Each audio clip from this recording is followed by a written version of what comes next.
Good morning to all my dear students. I hope you all are doing well. Today we will study chapter number 4, that is Introduction to MS Access 2010. In this chapter you will learn the difference between database, DBMS and RDBMS, and how to create a table in MS Access and the concept of keys in Access. So let's begin with this video. As we store information in the form of text in MS Word and as spreadsheet in MS Excel, in the same way, a table that stores users' information can be stored in a database. A database software package is a tool for collecting and organizing data for retrieving meaningful information. Database can store information about people, products, orders, or anything else. Many times you start keeping information as a list in a word processing program or spreadsheet. As the list grows bigger, redundancies and inconsistencies begin to appear in the data. It becomes difficult to understand data in list form, and there are limited ways of searching or taking out some required data for review. Once these problems start to appear, it's a good idea to transfer the data to a database created by a relational database management system or RDBMS, such as MS Access 2010. MS Access allows you to create, arrange and manage large amount of information. After you create an Access database, you can search any information, manipulate it, and extract information from it to prepare required reports. This lesson introduces you about MS Access and teaches you how to create a database. Database. Database is a place where you can store information related to a specific topic. A table is an organized collection of records. For example, telephone directory, address book, or any other information that can be arranged in rows and columns. A computerized database is a container of objects. One database can contain more than one table. For example, an inventory tracking system that uses 3 tables is not 3 databases, but one database that contains 3 tables. An Access database stores its tables in a single file, along with other objects such as forms, reports, macros, and modules. Databases created in the Access 2010 format have the file extension .accdb. And databases created in earlier Access formats have the file extension .mdb. Using Access, you can add new data to a database, edit existing data in the database, delete information, perhaps if an item is sold or discarded, organize and view the data in different ways, share the data with others via reports, email messages, or internet. The parts of an Access database: tables, forms, reports, queries, macros, modules. Tables. The data needs to be organized into tables to get the most flexibility out of a database. In Access, data is stored in tables. A table is a set of columns and rows, with each column referred to as a field. Each value in a field represents a single type of data. Each row of a table is referred to as a record. A record is a row of information that has all the information about one person or entity. Each row in a table is referred to as a record. Records are where the individual pieces of information are stored. Each record consists of one or more fields. Fields correspond to the columns in the table.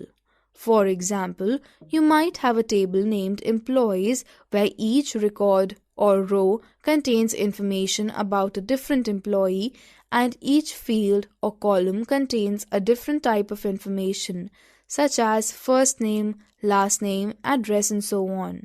Fields must be designated as a certain data type, whether it's text, date or time, number, or some other type. Forms. Forms are sometimes referred to as data entry screens. They are the interfaces you use to work with your data, and they often contain command buttons that perform various commands. You can create a database without using forms also by simply editing your data in the table datasheets. Forms also allow you to control how other users interact with the data in the database. For example, you can create a form that shows only certain fields and allows only certain operations to be performed.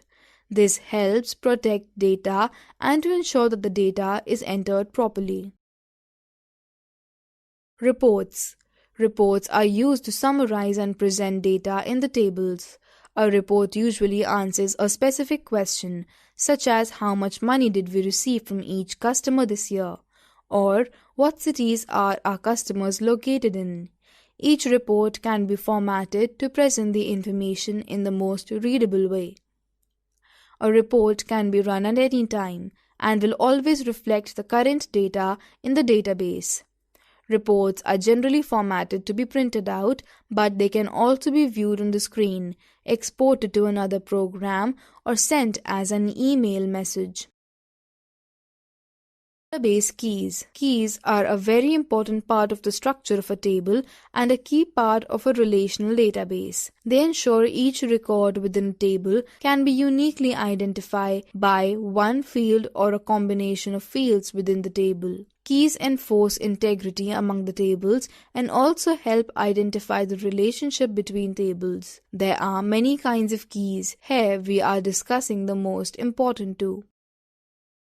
Primary key. A primary key consists of one or more fields that uniquely identify each other. Often there is a unique identification number such as an ID number, a serial number, or a code that serves as a primary key. For example, you might have a customers table where each customer has a unique customer ID number. The customer ID field is the primary key of the customers table. Sometimes more than one fields are taken together to provide unique values for primary key. For example, you might use a combination of last name, first name, and date of birth as the primary key for a table about people.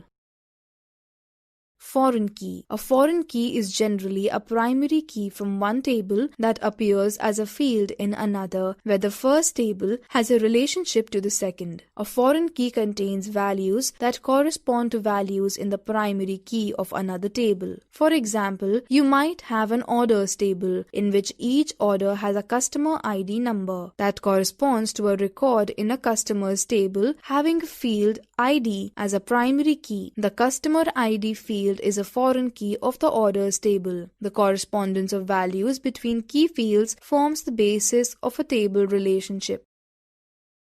Benefits of using relationships. Keeping data separated in related tables produces benefits. Consistency. As each item of data is recorded only once in one table, there is less opportunity for ambiguity or inconsistency. For example, you store a customer's details only once in one table, customers, rather than storing it repeatedly wherever you refer a customer, which might be inconsistent. Efficiency. Recording data in only one place seems you use less disk space. Moreover, smaller tables tend to provide data more quickly than larger tables. Finally, if you don't use separate tables for separate subjects, you will introduce null values, the absence of data in the table, and redundancy into your tables, both of which can waste space and slow down performance. Comprehensibility. The design of a database is easier to understand if the subjects are properly separated into tables. Plan your tables with relationships in mind. You can use the lookup wizard to create a foreign key field if the table that contains the corresponding primary key already exists. The lookup wizard creates the relationship for you. Getting started. You already know how to start any application in Microsoft Office. You are also familiar with the new Microsoft Office Fluent user interface, in which the complex menus and toolbars have been replaced with a ribbon. Commands and features are now easier to find on task-oriented tabs that contain logical groups of commands and activities. Many dialog boxes are replaced with drop-down galleries that display the available options, and descriptive tool tips or sample previews are provided that help you to choose the right option. The File tab in Microsoft Office 2010 replaces the Microsoft Office button with File tab and File menu used in earlier releases of Microsoft Office. When you click the File tab, you can see the Microsoft Office backstage view where you manage your files. Now let us start working with MS Access. Click on MS Access icon and you are presented with a new screen familiar to the screen. Creating a new database. On the File menu, click New. You can either choose blank database from available templates or any form of database from office.com templates. Give an appropriate name and click on Create. Adding tables to database. Navigate to Create tab. Click Table to add a table. From the left pane, right-click Table 1 and select Design View, or you can also click a small button on the bottom right corner of the window. Give an appropriate name to this table and click on OK. In Design View, you can name table columns and set field properties also. Choose primary key to uniquely identify each record in the table. Now the basic table has been created and added in the database. You can save it for later use and create more tables required in the database. To save a new table, select the table you want to save by clicking Save option in the File tab, or click Save command on the Quick Access toolbar or press Ctrl+S on your keyboard. When first time you save a table, it will prompt you to name it. Enter the desired name, then click OK. The table will be saved.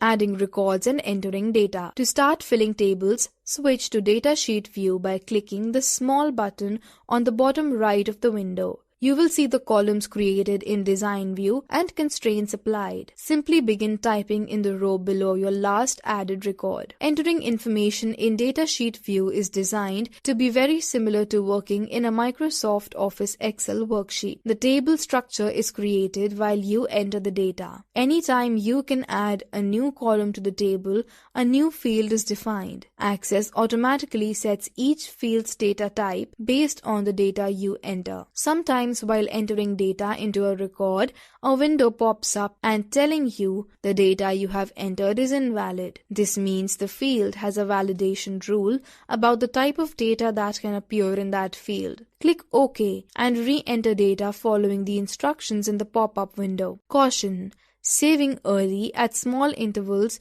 can prevent your work from being lost. To close the table, select the table you want to close. Click the Close button on the right of the document title bar. If there are any unsaved changes to the table, you will be prompted to save it. Select Yes to save, No to close it without saving your changes. Select Cancel to leave the table open. Caution: be sure to save any unsaved records before closing a table. To open a table, click on File and then Open. Locate the file and click Open. The object will appear as a tab in the document title bar. By default, the most recently opened object will appear in the main window as the current object. To view another open object, click its tab in the document title bar. Exit MS Access 2010. Select the File tab to go to Backstage View. Select Exit.